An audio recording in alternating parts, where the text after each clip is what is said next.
योगी कथा अमृत प्रकरण 9। परमानंद मगन भक्त और उनकी ईश्वर के साथ प्रेम लीला। छोटे महाशय बैठो, मैं अपनी जगन माता से वार्तालाप कर रहा हूँ। मैंने अत्यंत श्रद्धा के साथ कमरे में चुपचाप प्रवेश किया था। मास्टर महाशय के देवता सदृश्य रूप में मुझे चकाचौंध कर दिया। श्वेत रेशम समान दाढ़ी और विशाल तेजस्वी नेत्रों से युक्त वे पवित्रता का साक्षात अवतार लग रहे थे। ऊपर की ओर उठा हुआ उनका चेहरा और जुड़े हुए हाथ देखकर मैं समझ गया कि उनके पास मेरे प्रथम आगमन ने उनकी अर्चना में बाधा डाली है। उस समय तक मुझे जितने धक्के लगे थे, उन सब से बढ़कर तीव्र धक्का उनके स्वागतपूर्ण सरल शब्दों से लगा। माँ की मृत्यु के कारण हुए विरह दुख को ही मैं दुख की पराकाष्ठा मानता आ रहा था।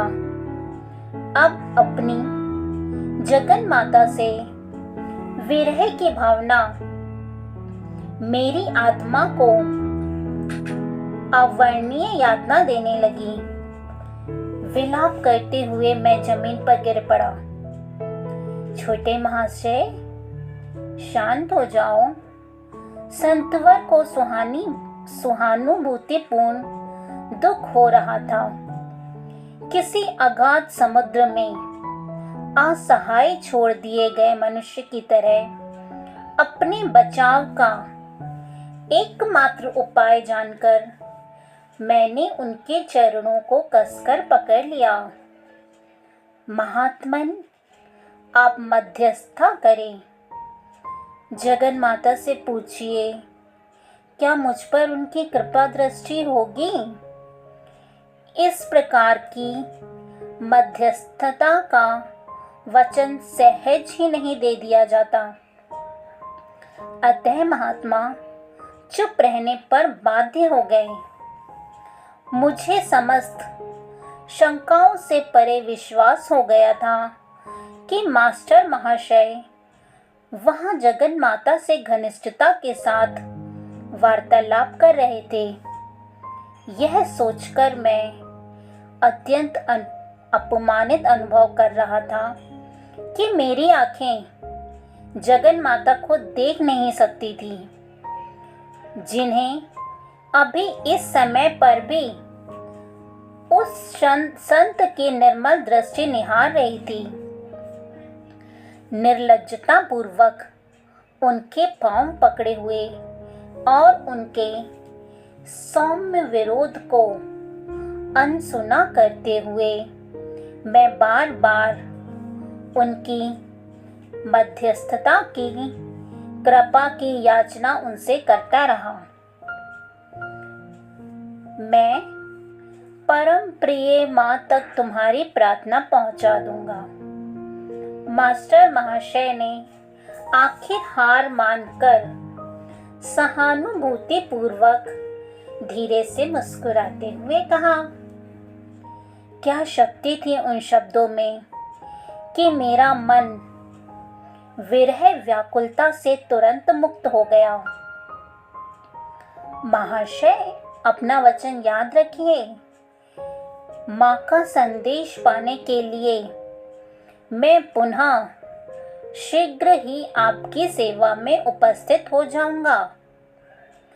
एक क्षण पूर्व ही दुख और सिसकियों से मेरा जो कंठ स्वर अवरुद्ध हुआ जाता था, अब आशा की आनंद ध्वनि से मुखरित हो रहा था। लंबे जीने से नीचे उतरते उतरते अतीत की स्मृतियों से मेरा मन भर आया। 50 एमहर्स्ट स्ट्रीट के इसी घर में जो अब मास्टर महाशय का आवास था। किसी समय मेरा परिवार रहा करता था। यहीं मेरी माँ की मृत्यु हुई थी। स्वर्गवासी माता के लिए यहीं पर मेरा मानवीय हृदय पीड़ित हुआ था और यहीं पर आज जगन माता के विरह में मेरी आत्मा विद्ध हो उठी थी। मेरे शोक विहल मन की वेदनाओं और अंततः मेरी निरामयता की मौन साक्षी बनी यही वे पुनीत दीवारें थी। घर जाते हुए मेरे पाँव उत्सुकतावश जल्दी जल्दी उठ रहे थे।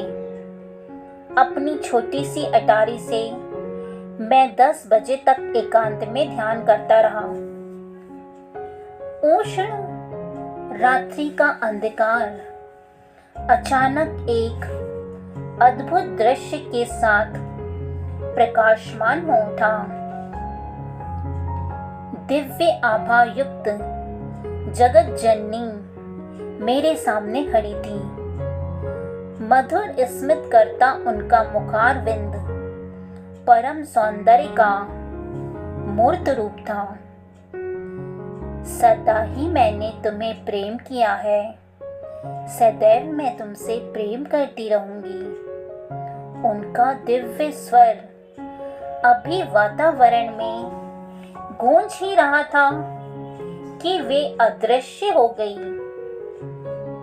दूसरे दिन प्रातःकाल सूर्य ने क्षितिज पर अभी झांकना आरंभ ही किया था कि मैं मास्टर महाशय के घर पहुंच गया। हृदय विदारक स्मृतियों से जुड़े उस घर की सीढ़ियां चढ़कर मैं 4थी मंजिल पर उनके कमरे के सामने पहुंच गया। बंद दरवाजे की मूठ पर एक कपड़ा लिपटा हुआ था, जो शायद इस बात का संकेत था कि वे एकांत चाहते हैं। मैं दरवाजे के सामने दुविधा में खड़ा था कि इतने में मास्टर महाशय ने स्वयं ही दरवाज़ा खोल दिया। मैंने उनके पूज्य चरण कमलों में प्रणाम किया। दिव्य उल्लास को छिपाते हुए मैंने विनोद भाव में अपना मुख गंभीर बना लिया। महाशय, आपके संदेश के लिए मैं आ गया हूँ। मैं मानता हूँ कि अति भोर में ही आ गया हूँ। क्या प्रिय जगत जननी ने मेरे विषय में कुछ कहा? नटखट छोटे महाशय, इसके अतिरिक्त उन्होंने कुछ भी नहीं कहा। स्पष्ट था कि मेरी गंभीरता का नाटक प्रभावी नहीं था। इतनी गूढ़ता, इतना छल क्यों? क्या संत कभी सीधी बात नहीं करते? मैं शायद थोड़ा चिढ़ गया था। क्या मेरी परीक्षा लेना अनिवार्य है? उनकी शांत आंखें समझदारी और विवेक से भरपूर थी। कल रात को 10 बजे स्वयं दिव्य रूपा जगन माता ने तुम्हें जो आश्वासन दिया, उसके बाद भी अब मेरे लिए कहने को कुछ बचा है? मेरी आत्मा की खिड़कियों को खोलने की कुंजी मास्टर महाशय के पास थी। मैंने पुनः उनके चरणों में साष्टांग प्रणिपात किया, परंतु इस बार मेरी आंखों से जो अश्रु बह रहे थे वे अतीव हर्ष के थे, दुख के नहीं। क्या तुम सोचते हो कि तुम्हारी भक्ति ने माता की अनंत करुणा को नहीं छुआ है? ईश्वर का मातृ भाव, जिसे तुमने मानवी और दैवी रूपों में पूजा है, तुम्हारी आर्त पुकार का उत्तर दिए बिना कदापि नहीं रह सकता। वे सीधे साधे संत कौन थे जिनका परम सत्ता से किया गया छोटे से छोटा अनुरोध भी मधुर स्वीकृति पा जाता था। इस संसार के जीवन में उनकी भूमिका अत्यंत साधारण थी, जो मेरी दृष्टि में विनम्रता के सर्वश्रेष्ठ व्यक्ति के अनुरूप थी। एमहर्स्ट स्ट्रीट के इस घर में मास्टर महाशय लड़कों के लिए एक छोटा सा हाई स्कूल चलाते थे। उनके मुंह से कभी डांट फटकार का कोई शब्द नहीं निकलता था। उनका अनुशासन किसी नियम या छड़ी की वजह से नहीं था। इन सादगी युक्त कक्षाओं में सच्चा उच्चतर गणित सिखाया जाता था और सिखाया जाता था प्रेम का रसायन शास्त्र, जिसका पाठ्य पुस्तकों में कभी कोई उल्लेख भी नहीं मिल सकता।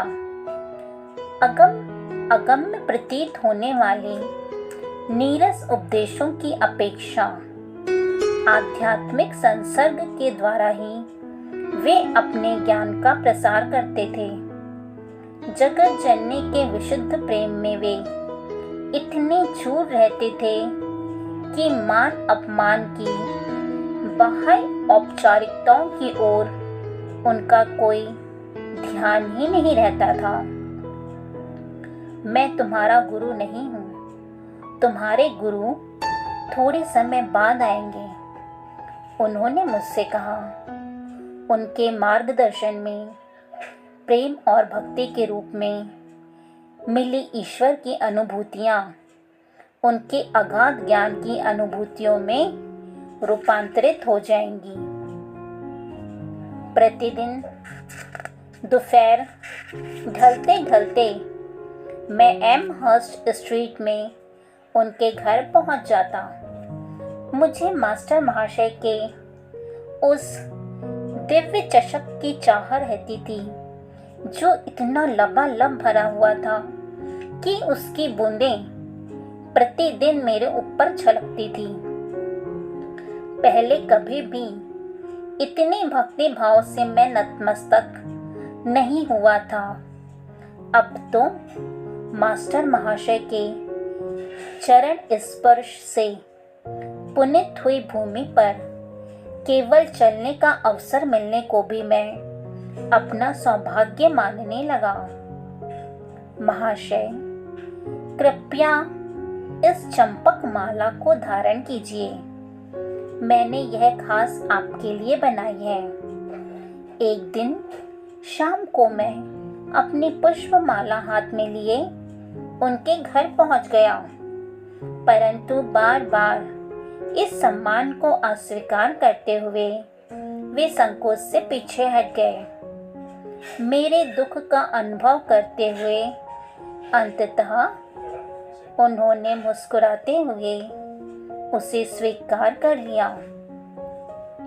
चूंकि हम दोनों ही माँ के भक्त हैं, इसलिए इस शरीर में वास करने वाली माँ के प्रति अपनी श्रद्धा के रूप में तुम वह माला इस देह मंदिर को पहना सकते हो। उनके विशाल स्वभाव में कहीं तनिक भी जगह नहीं थी कि अहंकार अपना पग जमा सके।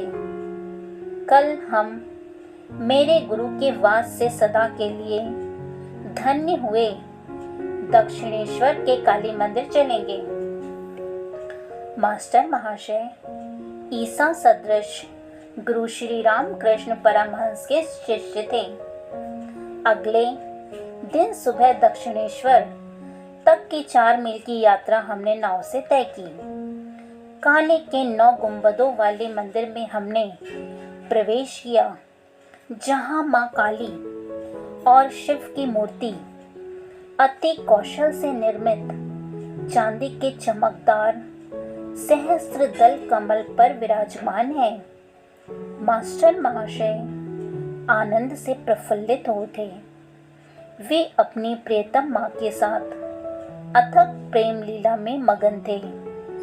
जैसे जैसे वे माँ का नाम जपते जा रहे थे, मेरा आनंदित मन मानो उस सहस्त्रदल कमल की तरह ही सहस्त्र धाराओं में फूट पड़ रहा था।